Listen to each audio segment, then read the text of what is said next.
তোমাদের সাথে শেয়ার করব গোবিন্দ চালের খিচুড়ি মুগ ডাল দিয়ে কীভাবে বানাই সেটাই তোমাদের সাথে শেয়ার করব। Welcome to Shahida cooking. তো প্রথমে আমি এখানে নিয়েছিলাম গোবিন্দ চাল 250 মতো, আর এখানে নিয়েছিলাম 250 মতো মুগ ডাল, 250 চাইতে একটু কম নিয়েছিলাম।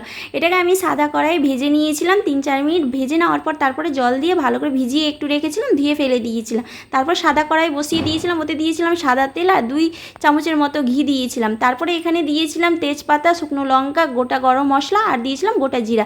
দেওয়ার পর তারপরে আদা আর লঙ্কাটা আমি এখানে পিষে রেখেছিল পেস্টটা দিয়ে দিয়েছিলাম। তারপরে হলুদ গুঁড়ো দিয়েছিলাম, জিরে গুঁড়ো আর ধনে গুঁড়ো।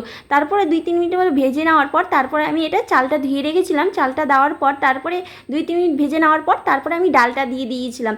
ডালটা দিয়ে দেওয়ার পর তারপরে 10 মিনিটের মতো আমি এটাকে ভালো করে ভাজবো, মশলার গন্ধটা যতক্ষণ না চলে যায়নি। তো এখানে ভাজা হয়ে গেছিলো। তারপরে এখানে দিয়েছিলাম কাজু আর কিশমিশ দিয়ে দেওয়ার পর তারপরে ভাজা হয়ে গেছিলো, কিন্তু ভেজেছিলাম মিডিয়াম আঁচে। তারপরে জল দিয়ে দিয়েছিলাম। এখানে জল দেওয়ার পর তারপরে লবণ আর চিনি স্বাদ মতো দিয়ে শেষের দিকে এইদিকে জল শুকিয়ে চলে এসেছিলো। আমি একদম মিডিয়াম টু লো আঁচে রেখে দিয়েছিলাম ঢেকে। আর তারপরে শেষের দিকে আমি ঘি আর গরম মশলা দিয়ে ভালো করে নেড়ে চেড়ে নামিয়ে নিয়েছিলাম। তো ঝরঝরা হয়েছিল খিচুড়িটা, মাশাআল্লাহ, দেখতে যেরকম সুন্দর খেতেও সেরকম টেস্টি। তোমরাও বাড়িতে ট্রাই করতে পারো।